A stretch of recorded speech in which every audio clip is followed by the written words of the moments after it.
Welcome to the Cyber Business Podcast, where we feature top founders and entrepreneurs and share their inspiring stories. Now, let's get started with the show.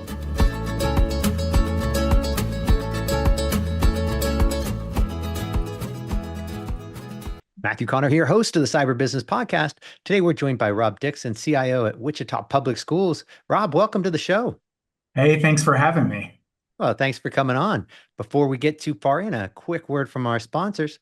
Hackers are getting smarter. Is your security keeping up? CyberLink sells industry-leading AI-powered cybersecurity solutions that detect threats in real time, so you know about an attack before the damage is done, not after. Learn more at cyberlinks.com. That's cyber, Lynx.com. And now back to our show. Rob, for those who aren't familiar, can you tell us about Wichita Public Schools and your role there as CIO? Yeah, we're the largest school district in Kansas. Obviously, we have just short of 50,000 kids here, about 87 schools and programs. And, it's basically the whole Wichita metro area.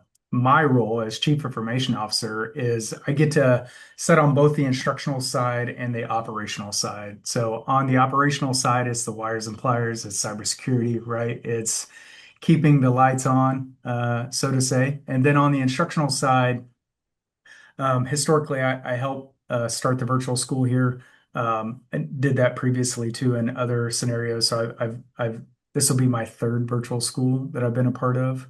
And then I also oversee digital citizenship and literacy. I get to oversee a micro school called Creative Minds, which is a public micro school, K through 6, where kids learn by doing in a multi-age environment. And then I also oversee our kind of special programming, Verizon Innovative Learning Schools, which are at 10 of our middle schools, as well as SPATE, which is an immersive coding school that we have for elementary kids, since we just opened the hack, which I'll talk about later. Okay, so not much going on there. So with all your free time, Yeah. no, that's impressive. I'd love to dive into so many of those areas because I think what you're doing there is really, really cool and not what you typically expect from a public school. And I think you certainly wouldn't, not a knock on Kansas in any way, but you really don't expect this sort of kind of leading forward edge kind of educational initiatives from middle America, right? You'd think, oh, this is a Silicon Valley thing. And let's dive into that because I think I'm getting a little ahead of myself and people don't know what the heck I'm talking about. So let's talk about some of the cool things you're doing there because you're doing a lot of really cool ones. So let's dive in. I would say first, we're intentional here. We have these places called Future Ready Centers. We opened our first one about 4 years ago for advanced manufacturing, so it doesn't look like a school. Kids learn how to build a plane, or and they learn from Airbus or WSU Tech. They're not learning from our K-12 teachers in that standpoint. So we have that. We have biomed. We just opened the Hack, which is the hub for advanced computer knowledge, in partnership with WSU Tech, which is Wichita State University. And so our kids get to learn in environments that aren't like classrooms. So like at the Hack, it's cybersecurity, or it's machine learning as an extension of computer science. And we're about to introduce data science here pretty soon as we work through those processes with the state. I would say that we have great community partnerships with Wichita State University and WSU Tech. In fact, next week I lead our summer STEM camp with 800 middle school kids. Well, they'll learn CNC machining or designing through design thinking a car, how fast, wind resistance, right? We're the air capital of the world. So there's a lot of manufacturing facilities here, and those provide opportunities to our kids, and exposing our kids to that both creates a community and creates the right relationships. That's just so cool because I think you hear about, I think if you're not really in that space with kids and education, then the only time you really hear about that is like that's what Elon Musk is doing, did with his kids, and he started this kind of private school for his own kids where it's learning by doing. Right. And so this is phenomenal at a private school or I'm sorry, public school Yeah. level. And so I just I'm blown away. I think that is so cool and really what kids need because how difficult is it for most kids to sit in little rows of desks and sit there and listen to the teacher for 45 minutes, lecture about stuff.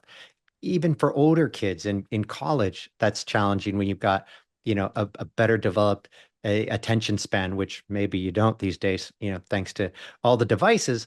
Yeah. But I think this is phenomenal what you guys are doing. And I mean, that's so from that aspect, very cool. And then on the technology side, kind of layering all of that in. I mean, just fantastic. And this is just like that, and that's just the micro school, right? That you were talking about, right? Yeah, so the micro school is a K-6, right? So think of kids K through 6 in one room. We have two rooms right now because we have dual classrooms and we'll be expanding. We have like 130 on the wait list.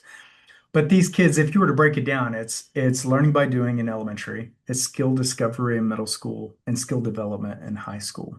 And so if you broke it down into those feature sets, then really you need to teach kids learning through creation, right, rather than consumption. I think, so much of the backlash around screen time today is more about consumption. It's more about what you're doing with that. I think of that quote from Steve Jobs where he talks about the bicycle is a technology, right? And you can ride a bike, but a bicycle by itself is just metal.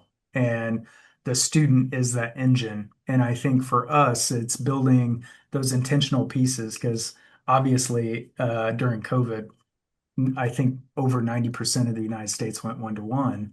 And so if you haven't built the right digital literacy and citizenship in that, then what you do is you get consumption because that's the easiest form, right? Yep. So is this the future of education that we're looking at here? I mean, I believe it's an aspect of it because I do think there's not a one size fits all model, and I think different cultures, different communities, and even as we expand Creative Minds throughout Wichita, I think there's a hyper localization that happens based on why a student would choose an alternative education model. Because, like, even the schedule in the day isn't like what you explained earlier, right?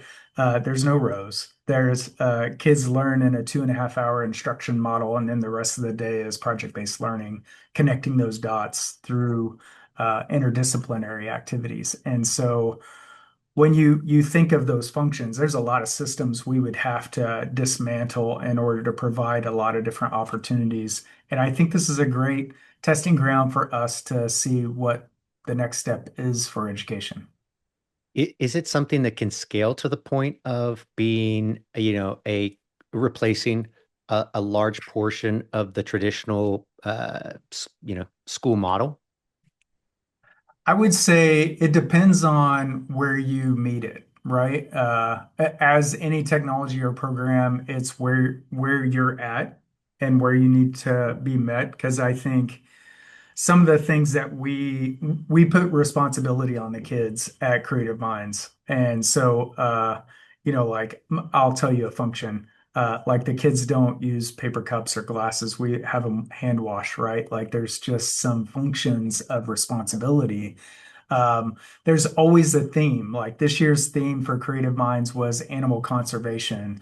Last year was food preservation. And so we did a dinner and a show. I can send you the link to Creative Minds website and you can see what those subjects are. And the kids tackle that problem and they do it for an extended amount of time. So every artifact or standard that they're learning is through the theme and lens of that project. And so I think it brings relevance, which if I had to say why kids are not engaged, distraction has one piece of that, right? A high level of distractions, but two is a lack of relevance. They don't see why what they need to learn and the reason that they need to learn it. And so by framing it in a way that they have to build upon something that has an end goal, I think that delivers a high level of relevance for them. Yeah, couldn't agree more.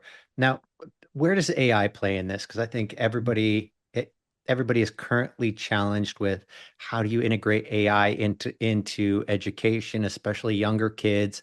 There's a certain amount of knowledge we have to be building in kids, teaching them how to think.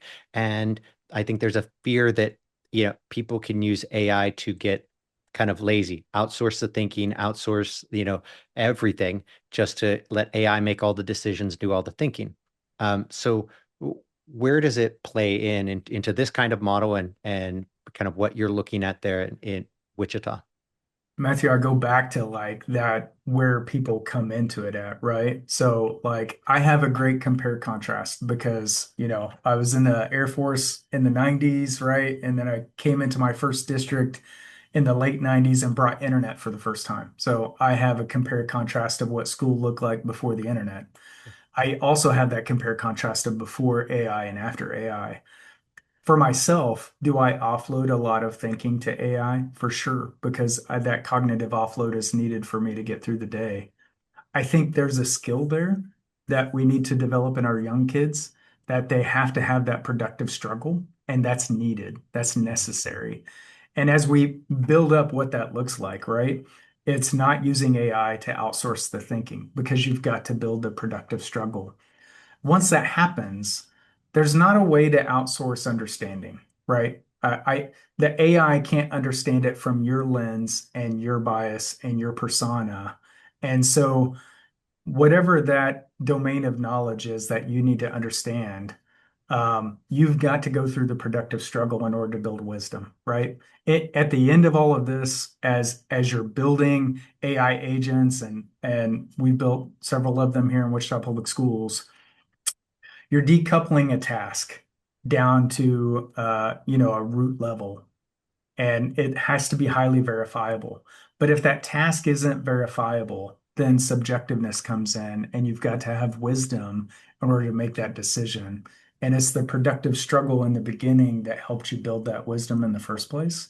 And so for kids today, they've got to go through that productive struggle to build the wisdom so that they can make relevant subjective decisions in the future. For our teachers and our educators, they use AI every day to help them create lessons that are more interactive, help around the universal design for learning principles so that they're meeting the needs of all kinds of students based on accessibility needs, right? So there's some amazing things in differentiation that you can do. I think for a student, you've got to build those foundational skills first and present that productive struggle in order to understand the outputs of AI. Otherwise, you're just going to take it for granted and it's likely not going to be right 100% of the time. Yeah. I think it's really interesting because there's a few places where I really like AI, and that I think it doesn't really compete with the human in a bad way. Like for instance, self-driving cars. Fantastic, obvious benefits there. Yes, while it will take away a lot of driving requirements, it enables people to move from point A to point B in a safer, more efficient manner. It'll be good all the way around. I also really like it when it comes to security. So when we're looking at on the cybersecurity side of things, AI is phenomenal when you use things like machine learning. And there's some really cool examples. Like when you look at products like Darktrace, I think this gives us a view of the future as to where AI can take us when it comes to using the right kind of AI to solve the right problems in the right way. It supercharges the human, makes it so much better, right? So for instance, currently we have a real problem with machine speed attacks, right? Right. Hackers are using it there. It's hard for humans to compete speed wise with machines. We can't do it.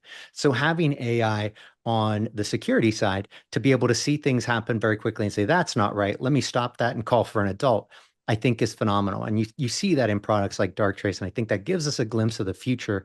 But when you look at, I think schools are um, it's an interesting organization, right? Because unlike a traditional business where it's great, I've got my business, and it might be anything from like we are all in this one office, we're all in this campus, or maybe we're far flung, but it's really easy. compared to the school, which now you've got all kinds of issues. Nothing is easy for schools, right?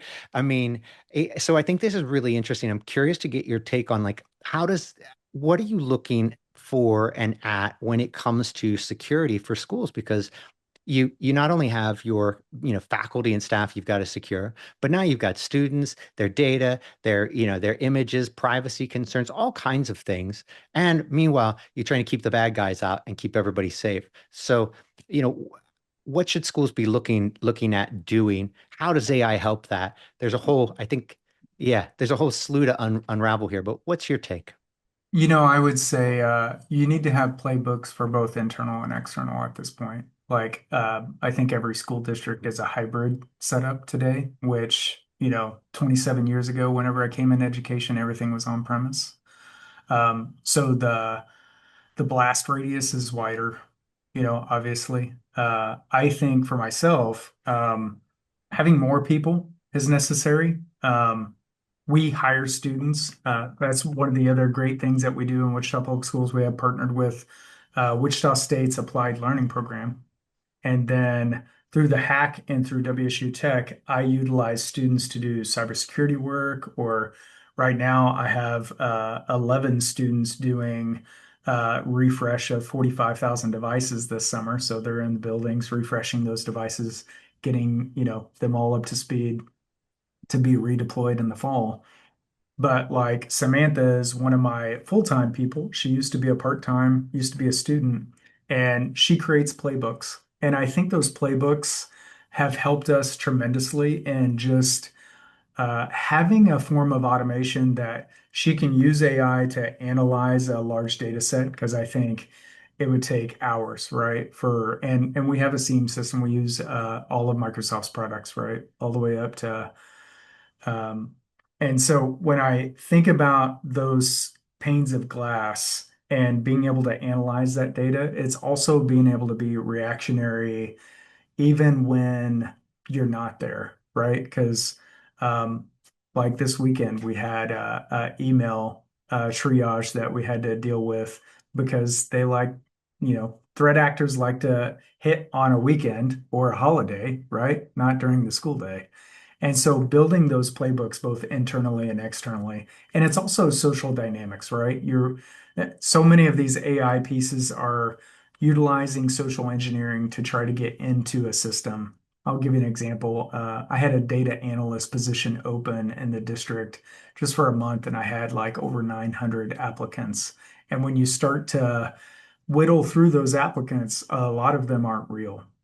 And it's just, uh, you know, uh, someone trying to get employed into your system so that they can have access to data. And so you see social engineering just more and more today. And I think being able to use AI to analyze those to see how valid they are assists in the process of the social engineering dynamics. It's funny because I recently had a university on, and they were talking about the ghost students, right? Where apparently this has become a big form of fraud where students will, well, or let's say bad actors will apply, they'll get financial aid, and it's not a real student. And the money is gone.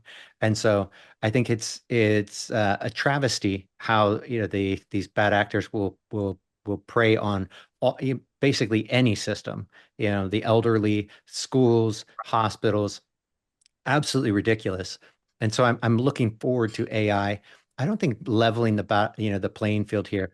I think, yeah, I'm an optimist, but I think that if we do this right, I think it's AI is going to make it to where we win this war against the bad guys. Now, whether we win the war against AI, that's another another question. But I do think, that ultimately, as we develop these tools and systems, and implement them on the defensive side, I do think it will balance out to where ultimately the good guys will win this. I'm glad you brought that up because I mean, I think the uses of AI, like building tabletop scenarios, is amazing. And even holding that memory, I think the power of AI is as you build in it, you're building this memory. And so for our team now, since we've been working on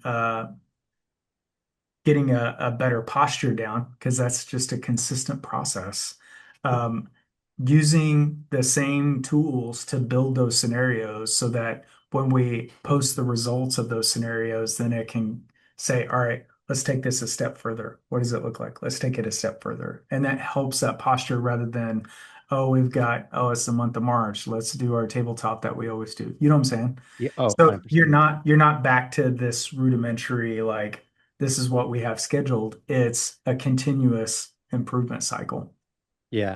No, I think that's really one of the big advantages as AI continues to mature is being able to have, provide that sort of continuity and maturity to in every aspect. I think we're living in the most fascinating time when it comes to technology. And of course, I am a big optimist. I do think this all plays out, really, really well for us. I think un, I think we learned lessons with social media and what happened with, to kids when we just throw them in front of YouTube Right. and iPads and we let them kind of be raised and babysat by a screen. I think there's a lot of lessons that were learned there. The technology came on very quickly. It seemed to work, but there wasn't a lot of, forethought into what will happen here. What are the downsides? I'm sure there were a lot of people who were opposed to it from the get, but it's tough to balance that let's adopt the new technology, but how do we do it in a responsible way, especially when we're talking about children, because it's not like you can simply rewind or undo something. Those formative years pass, and well, they were formative. So, Right. was it good? Was it bad? What did we do? So, I Yeah. love the approach that you guys are taking with the kind of hands-on learning and exploring it and how you're using AI in these ways and instead of being kind of overly cautious, you're really kind of framing it in a way where the kids can be like, oh, I get it. I'm supposed to be learning to think and do these things versus, hey, do my homework for me. And in Right. which case you're only shortchanging yourself, but really learning how you can ultimately be a good, productive member of society one day while still leveraging the technology, I think is really important. I agree. I think you brought up an important point. I think, for social media, like I have three daughters who are in their 20s, right? No one taught me how to parent my kid around social media. It just was there. And I think as a society, we've got to build this lifelong learning model now of like there are some foundational differences in how we school and how we work that are fundamentally going to change in the future, right? When you can apply intelligence to any task. With that being said, since no one taught me how to be a social media parent, we need to find uh, avenues to teach our parents and others how to navigate AI in a society, Yeah. or we'll come up with that same problem again, right? Or you'll have a generation that just needs to go away in order for that change to happen. And I think there's a necessary fitness to that needs to happen because you even look at our post-secondary institutions now, right? Like you get a degree, that degree lasts your whole lifetime. When has a skill ever just had a life cycle of that? And so I think we need to define life cycles for skills and Yeah. what that looks like today, because those will change, right? I think 2 years ago we were talking about we need to teach people how to prompt, and you're hearing today there's less attention on prompting, and the models are getting better. And when you've got the trajectory like where we're at today, it's hard for people to understand how much change is happening. Yeah. And so in that ambiguity, you get pushback. And I think that's where we're at today, right? Yeah. And I think people in general are afraid of change. And anytime there's this such a powerful agent of change like AI, it is going to affect every industry, every person. And I think it's natural for a lot of people to be fearful of that. What's that going to mean for me? And I think the right kind of focus and response to that is that it means things are going to improve, honestly. The economy is going to grow, the number of jobs are going to grow, your quality of life is going to increase, the amount of money, the amount of resources that everybody has is going to increase. So life is going to get better. It will be different for sure, but it is on a whole, it's going to be better. And sure, there are challenges that we have to, you know, look out for and make sure that it doesn't increase just for a handful of people who started the right companies and run those. And I think we'll see what happens there. But as a general rule, I think we're moving in the right direction. And for people to kind of grow up in schools like what you're doing in Wichita, I think is so very important. And I'd love to see other school districts doing likewise. Maybe they are, and I just don't know about it. But it seems, I don't know. It's not something I've got my finger on the pulse of, but it's also not something you hear about every day in the general media. So I love what you guys are doing there. Yeah, I think that's a testament of Kelly Bielefeld, our superintendent. Like, he's willing to take risks, like starting a micro school called Creative Minds. That's, very different than any other school. Building the future ready centers that don't look like classrooms. I think all those have outcomes for both the economy and the community. And I think tying those together is important. So much, I think, academia and industry tend to stay in this space and not conjoin together as much as we've seen them do. And I think that's different based on community and leadership. And so I give it all to Kelly. He does an amazing job of giving us these ties to industry that help us build the right skills for kids to have. Because otherwise, you would just go down the traditional academia path, which, as you're seeing right now, doesn't work in a society that's changing as dramatically as ours is. No, and so what advice would you give to other, CIOs and school leaders who would like to implement something like this? How can they go about kind of following in your footsteps? What advice would you give them? I'd say there are a lot of examples of great things across public education in the United States. I think you can choose those paths but it all comes down to relationships. Like, if we wouldn't be able to build the future ready centers if we didn't have the relationships with WSU Tech and WSU and industries local in Wichita. Right? Like, an immersive coding school is the first one in Kansas that we have with Spate. That wouldn't happen without collaboration with the state. Creative Minds is a micro school. It doesn't even have the time of day it doesn't even look like a regular school day. So working with our Department of Education to make sure that they understand what we're doing, all those are relationships, and those have to be solidified before you can take the risks that you want to take. And so I'd say start with those relationships, build those up, because when you can prove that the outcome is more than just test scores, it's the future of your industry and the people working and the future of your community. I think those are powerful pieces, right? I think we need to get back to what is the outcome we're trying to achieve. And if the outcome we're trying to achieve is a great economic success for a local community, then you build from that and work your way back. I love that. Rob, I don't know if there could possibly be a better note to end on, so I'm gonna leave it there. That was beautiful. Well said. Rob, but it's been amazing talking to you. I love what you guys are doing there. I hope more schools do the same. But before we go, can you tell people where they can find out more about you and more about Wichita Public Schools? Sure. You can visit wichitapublicschools.org. Also, Creative Minds is wichitacreativeminds.org. And then you can find me on X at Show Me Rob, also on LinkedIn at Show Me Rob. So yeah, I'm from Missouri originally, so Show Me State. It's perfect. Rob, thanks again, and until next time. All right. Thank you. Thanks for listening to the Cyber Business Podcast. We'll see you again next time, and be sure to click subscribe to get future episodes.